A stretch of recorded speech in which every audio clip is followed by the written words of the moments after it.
pai do prefeito estava doente, Paulo orou por ele, ele foi curado. Os demais enfermos vieram e Paulo orou por eles, eles foram curados. E depois dos 3 meses de rigoroso inverno, enviaram Paulo para Roma. E ele chega em Roma, não talvez como sonhara chegar, chega preso, algemado. Mas ele escreve na sua carta aos Filipenses 1,12 o seguinte: meus irmãos, eu quero que vocês saibam que as coisas que me aconteceram têm antes contribuído para o progresso do Evangelho. Se você pergunta, que coisas, Paulo, aconteceram para você? Talvez ele poderia fazer um resumo para nós.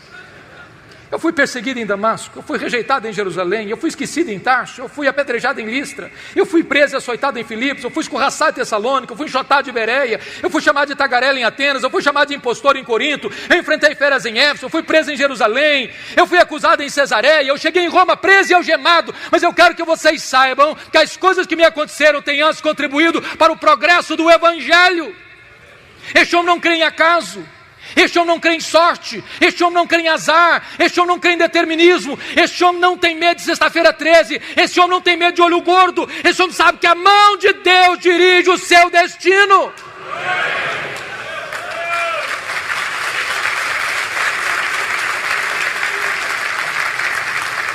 Porque ele estava preso em Jerusalém, diz a Bíblia, que a igreja foi mais encorajada a pregar. Aliás, Ray Stedman disse uma coisa interessantíssima. Ele disse que um dos melhores métodos e mais eficazes métodos de levar a igreja ao crescimento, eu pessoalmente não gosto dele, é botar os pastores na cadeia. Se os pastores forem presos, a igreja se levantará.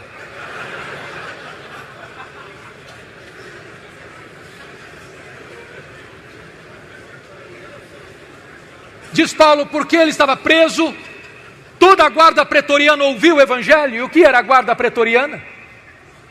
Era a guarda particular do imperador, era a guarda de elite do império, gente que trafegava pelos corredores do palácio, gente que tinha influência política no império. E durante 3 turnos por dia, um soldado era algemado a pau durante 2 anos. E o que Paulo fazia? Evangelho neles, evangelho neles, evangelho neles, evangelho neles, evangelho neles. Depois de 2 anos, toda a guarda pretoriana estava evangelizada e os demais membros do palácio. Por isso ele escreve Filipenses 4:22, de Roma, a igreja de Filipos: os santos vos saúdam, especialmente os da casa de César. Nero não sabia de uma coisa, mas Deus o havia constituído em presidente das missões estrangeiras do império, porque havia colocado lá dentro do palácio o maior missionário da igreja e colocado diante dele o seu público. Quando as pessoas pensam que estão destruindo a igreja, só podem promover a igreja, porque a igreja de Deus é indestrutível. Porque Paulo estava preso e não podia visitar as igrejas. O que ele fez? Ele começou a escrever cartas.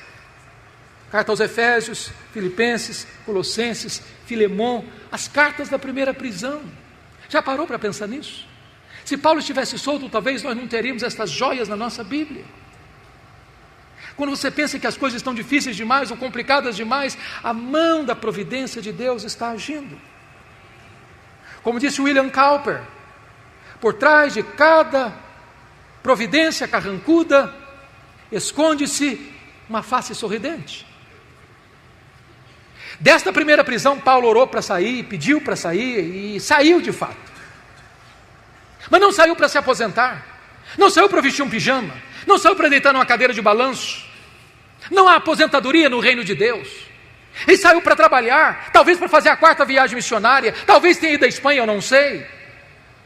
Mas ele passou e deixou Tito em Creta, ele passou e deixou Timóteo em Éfeso, ele percorreu até Nicópolis.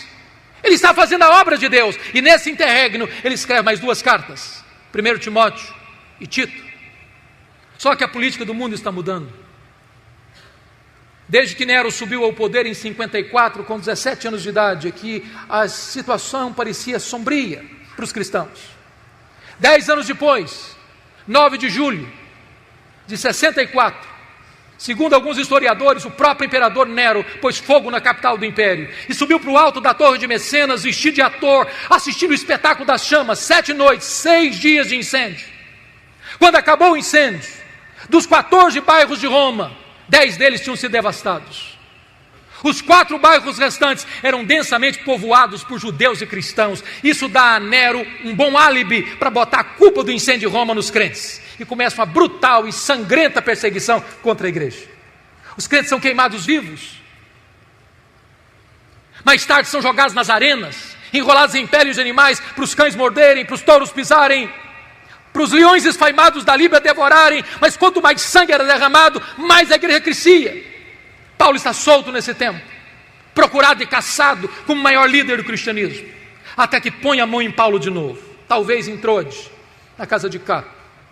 E agora ele é levado não mais para uma prisão domiciliar, é levado para uma masmorra, úmida, fria, insalubre, de onde as pessoas saíam leprosas, ou para o martírio. É desta prisão que ele escreve a sua última carta, segundo Timóteo. E agora eu peço que você abra no texto lido, para que nós encerremos. A grande pergunta é: como é que esse homem se sente?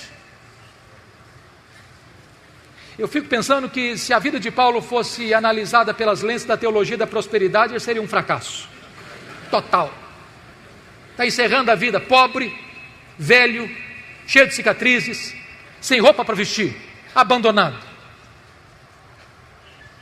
Mas este homem é mais influente na história do que todos os ricos de Roma daquele tempo. Como é que ele se sente? Primeiro vai fazer uma avaliação para nós do seu passado. Olha comigo o versículo 7. Combati o bom combate, completei a carreira, guardei a fé. Ele diz: a minha vida não foi amenidade não, foi luta. E eu não parei a obra no meio do caminho, eu não desisti da obra não, eu completei a carreira. Eu não negociei a verdade, eu não prostituí o meu ministério, eu não vendi minha consciência, eu guardei a fé. Olhem comigo a avaliação que ele faz agora do seu presente no versículo 6. Quanto a mim, já estou sendo oferecido por libação e o tempo da minha partida é chegado. O que ele está dizendo é o seguinte: não é Roma que vai me matar não, eu que vou me entregar. Eu não vou me entregar para Roma não, eu vou me entregar para Deus. Eu não sou prisioneiro de Roma, não sou prisioneiro de César, sou prisioneiro de Cristo, sou embaixador em cadeias. E ele usa uma linguagem eufêmica para a morte, partida. E essa palavra teria 3 significados. Primeiro, tirar o fardo das costas de alguém, morrer para um crente e descansar das suas fadigas. Segundo, desatar um bote para singrar as águas e atravessar para o outro lado. Morrer para um crente é fazer a última viagem rumo à cidade celestial. Terceiro, era afrouxar as estacas de uma barraca, levantar acampamento e mudar para sua casa permanente. Morrer para um crente é mudar de endereço, é ir para a casa do Pai. Paulo não está com medo de morrer, porque sabe em quem tem crido e sabe para onde está indo. Por isso agora ele faz uma avaliação do seu futuro, versículo 8. Já agora a coroa da justiça me está guardada, a qual o Senhor reto juízo me dará naquele dia, não apenas a mim, mas a todos quantos amam a sua vinda. O que ele está dizendo é o seguinte: não importa se Nero vai me considerar réu, culpado de morte, o que importa é que o reto juiz, Jesus Cristo, diante de quem eu e todos vamos comparecer, já me justificou e já guardou para mim a coroa da justiça. Eu não estou indo para a espada de Roma, eu estou indo para a glória, eu estou indo para receber a minha recompensa eterna. Mas irmãos queridos, este homem não é um super-homem, não é um super-apóstolo, ele é um homem. E ele não tem nenhuma dificuldade em repartir conosco seus sentimentos e as suas emoções antes de morrer. Ele vai falar para nós os dramas que ele está vivendo. O primeiro drama que este homem enfrenta é o drama da solidão. Olha comigo o versículo 9. Procura vir ter comigo depressa. Olha o versículo 21. Venha, meu filho, mas venha antes do inverno. Olha o versículo 11. Quando você vier, filho, traz Marcos com você. Ele me é útil para o ministério. E eu amo esse versículo, porque eu o comparo com Atos 15, 36 a 41, e um dia Paulo disse: comigo ele não vai, ele não serve para andar comigo. E no final da vida Paulo diz: traz esse menino, eu quero ele pertinho de mim, eu quero encostar minha cabeça no peito dele antes de morrer. Nunca é tarde para nós restaurarmos relacionamentos feridos. Não é fácil chegar no final da vida e sentir solidão, não é fácil.